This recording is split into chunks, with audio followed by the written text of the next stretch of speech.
Good morning, ladies and gentlemen. Welcome to this Monday, start of a new work week. It's the 12th of August, 2024. Thank you for tuning in. Glad to have you guys here. Boy. It says Iran proxies in the Middle East could attack Israel within the next 24 hours. I don't know. It seems like they're holding back for one reason or another. And this awaited attack hasn't happened yet. I'm very curious as to, they've been talking, for so many years now. I think for the last several years, they've been talking about Iran getting a nuclear weapon. But they also been talking about Iran enriching uranium up to weapons grade enrichment. Just makes me wonder, what in the heck's taking them so long? Because years have been going by. And they've been saying, I remember, I think it was about 2 or 3 years ago, I remember them saying, Iran could have a nuclear weapon and very quickly now, in short order, because they're enriching uranium they were talking about. Time has been passing, and the same story's been going around and around and around. I'm thinking to myself, if they did develop a nuclear weapon, would they tell the world? Would they say, hey, we've got it down in this tunnel here, down 3 stories underground, we got this? Would they tell anybody? So how would we know? I'm just wondering, these are questions that I have. And even if they didn't have a nuclear weapon, I'm going to say it. They've got nuclear material. And they've got these rockets, like in the picture there, And they got warheads on the rockets. There is such a thing as called a dirty bomb, too. They have that capability, I'm just saying. As far as way as I can see, whether they use it or not, that's the big question mark. I don't think that they would do that, but you never know. You can't... There's an old thing in war, never underestimate your enemy and their capabilities. That's a fatal mistake in war, is to underestimate your enemy or their capabilities. Now, the Middle East is a hot keg right now. It's the whole thing is just ready to explode into a massive warfare. U.S. orders a missile submarine to the Middle East. Is this a nuclear capable submarine? I think maybe it is. I'm not exactly sure. I think it's called the Georgia. Anyway, they're ordering it to the Middle East, and they're telling their carrier groups to get there as fast as they possibly can. High speed. It says U.S. Defense Secretary Lloyd Austin has ordered a guided missile submarine to the Middle East and is telling the USS Abraham Lincoln aircraft carrier strike group to sail more quickly to the area. Defense Department said on Sunday. So they're expecting it to blow up in the Middle East. They wouldn't be sailing these ships in there as fast as they can if they weren't expecting it to blow up in the Middle East. And as far as Iran's nuclear capabilities, I don't know and nobody else knows. But what we do know is, and what we've heard for quite a while, is that Iran has been enriching uranium towards weapons grade.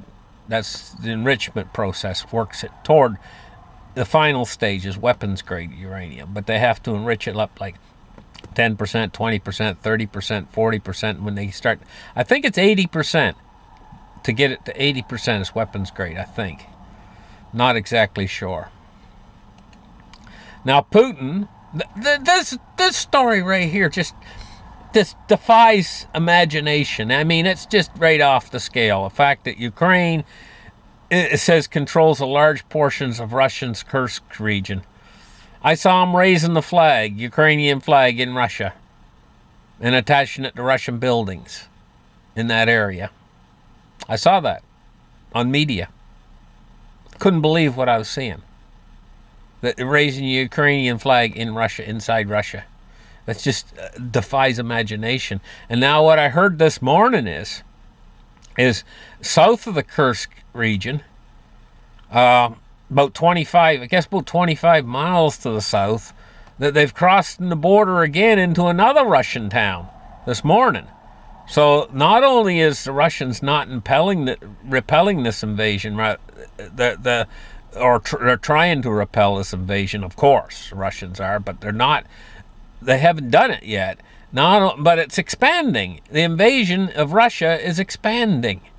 25 miles further south, I guess they're crossing the border again inside Russia with tanks and stuff. So this is actually growing. And emergency's been declared in Russia. It says Putin vows worthy response, he says, after Ukraine says it controls a large portion of Russia's Kursk region. It says Russia on Monday evacuated civilians from parts of the second region next to Ukraine after Kiev increased military activity near the border. Just days after its biggest incursion into sovereign Russian territory. So they're actually moving inside Russia. Now, could that prove to be a staging area? In other words, an awful lot of their missiles and stuff, Ukrainian drones, missiles, and everything else. They got Shadow Storm missiles, they've got American ATACMS, etc., etc. These are all distance limited capabilities. Now, if they launch from Ukraine or from the western side of Ukraine, they got to fly over a lot of territory before they even get to Russia. And of course, with a missile and it's flying over territory, it's running out of fuel at the same time. Especially these shorter range missiles. They're not mid-range to long-range missiles. They're missiles that are in the ATACMS. I think I can't remember what it was, something like 90 miles or something. They're limited to a certain range. These missiles. What about a staging area inside Russia itself? This could make a potential danger or flashpoint for Russia if they were to use this as a staging area. Of course, that opportunity always presents itself if you've got territory inside your enemy's ground, which is the advantage that the Russians have had for quite a while now, is they've held territory inside Ukraine that can prove to be a staging ground for their operations. Boy, oh boy, oh boy, this is unbelievable what's happening. And this morning I saw pictures of the biggest nuclear plant in Europe, the Zaporizhia nuclear plant, and it was on fire.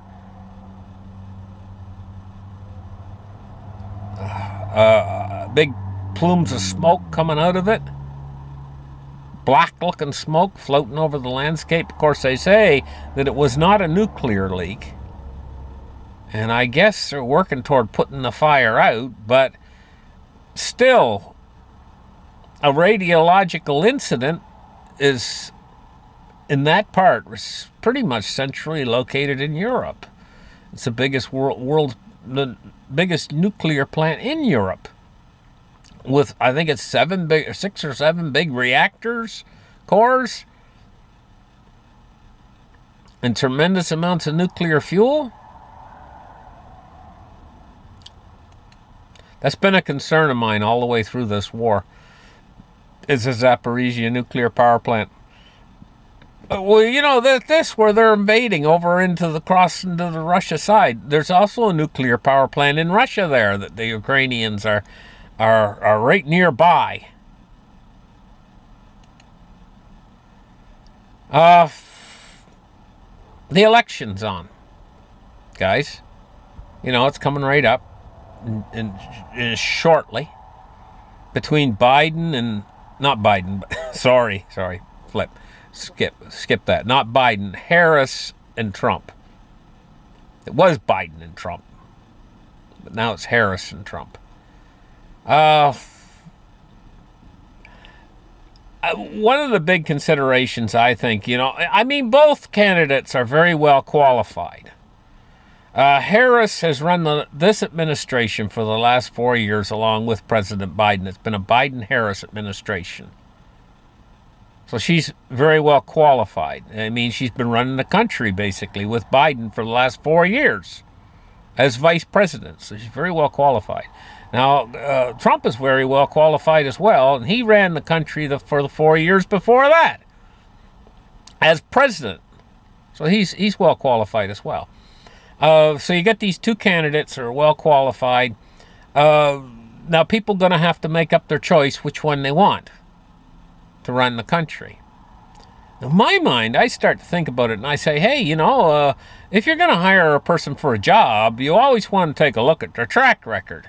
And for the American citizens, it's easy to see the track record of these two presidential candidates. Harris's track record's been the last 4 years, and you can just look at it and see what's happening. And you go back for the previous 4 years. You can see what happened during the Trump administration, how America was, And so this is one of the things. It seems like people slips right through people never think of that. They get so caught up in all this campaign stuff and debates and everything else that they don't think about, hey, what about their track record? Well, in this case, not all presidency, you can check on a person's track record and see how they did. But in this case, both candidates have a track record that's right there in front of you. You were there. You witnessed it. You witnessed 4 years of Trump. You witnessed 4 years of Biden-Harris administration in the last 4 years. So what do you think? I mean, the track record's right here. So that's what I wanted to say about that. Now, we're going to take a look at this right here. It says travel trends are deteriorating as consumer downturn worsens. Consumers are out. They're dropping out like flies right now because we're entering into hard times. And as more people drop out, start to drop out, like they lose their job, they can't afford things anymore. Things are turning down instead of up, right? And it says consumers are quickly changing their spending habits. Across leisure and travel industries are actually being hit by this really hard, It says the Biden-Harris economy is losing steam. I guess it's losing steam fast. Recession risks are mounting. Labor market is cooling. Airlines, hotels, and short-term rental platforms and even theme parks are sounding alarm bells about this consumer downturn. Why? To fight against inflation. They've won. They've destroyed the economy. So how can you have inflation in an economy that's totally destroyed? You get deflation, But then they're going to have to come in and do something about this ultimately. Because now we go into this sharp downturn. Here we go. And it's shocking. So what are they going to do? Well, they ain't worried. The Fed's not worried at all. They're not even breaking a sweat. They got an unlimited money printer, and don't you ever forget it. But what would happen, if the Fed were to decide, hey, you know what? We ain't going to use that unlimited money printer. We're going to let her downturn this time. Let her go. What if the Fed said that? What if the Fed did that? Well, she would. She'd slide. And she'd slide with a momentum and speed that would leave shock and awe. The whole system would slide down the hill so fast. Ultimately, it's going to hit a point where they are going to say, oh my gosh, what have we done? We got to get in there and save it. It's just how far are they willing to let it slide down into that hole before they say, oh my gosh, no, we can't do this. We got to save it at any cost. The farther they let her slide down that hole, the more money it's going to take to bring her back. So it's best to stop it early before it goes all the way down into the pit. Because then it's going to take, unimaginable trillions. You're going to have an instantaneous hyperinflation if you wait too long. If you let it slide too far down into deflation before you rescue it, it's just going to take more. And it's going to make the inflation spring back even harder and faster. So there's no way out of this. We're ultimately headed toward hyperinflation. Now, if the more they try to fight it, I know a good analogy that just came to mind. It's just like quicksand, for crying out loud. The more you fight against quicksand, the harder you struggle, the quicker you sink. That's this.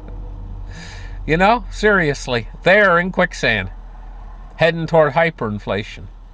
And the more they struggle, the more they try to do things like raise interest rates and slow down inflation and stuff.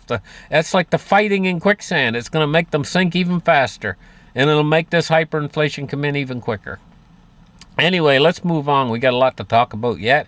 They keep putting this thing up, and it takes about 5 seconds for it to disappear. I click it off, and there we go. I figured it out now. It takes about 5 seconds. Anyway, silver is 27.87. It's down. It's up 43 cents. So silver's riding strong right now. I consider this riding strong because other things aren't doing quite so good. Things like Bitcoin and stuff. Silver's 27.87 right now, which I consider not to be too bad. You know, I mean, everything took a hit there when the markets tumbled. Silver and gold took a hit. But it's rebounding somewhat, you know, and I expected it to. I expect it to rebound a little bit more yet, even, probably. But cryptocurrency right now, it is taking a hit, and it hasn't really rebounded. We're looking at 59,793 for Bitcoin. So it slipped under the $60,000 mark. Ethereum is at 26.75, and XRP is at 57.4 cents. Now, the stock market today, the Dow Jones is down 96 points at 39,400. And our S&P 500 is up 10 points at 5,354.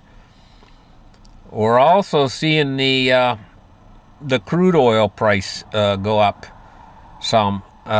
It's up $2.17. Well, that's actually quite a big jump in the price of crude at $79.01. So it's almost back up to that $80 mark again. Taking a look at our bonds and rates today, we're seeing falling yields on the long end. The U.S. 10-years fell 2.5 basis points, and it sits at 3.91. And the U.S. 30-year is at 4.2, and it's fell 1.9 basis points on the U.S. 30-year. Still a competition between bonds and gold, you know.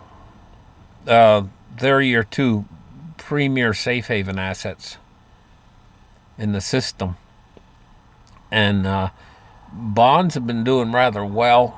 Look at these low yields. Look at the yields have fell down from, especially on the 10-year, from over, it was in the 4% range, and now it's in the high 3% range on the U.S. 10-year.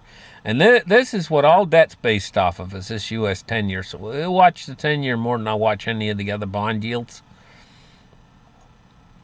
Now, taking a look at our U.S. dollar index, and it's at 103.17. And the dollar appears to be sort of going along a little bit sideways today. Thank you guys for listening to my show. You guys have a great afternoon and have a great day. And we'll catch you guys in the next episode. Bye-bye.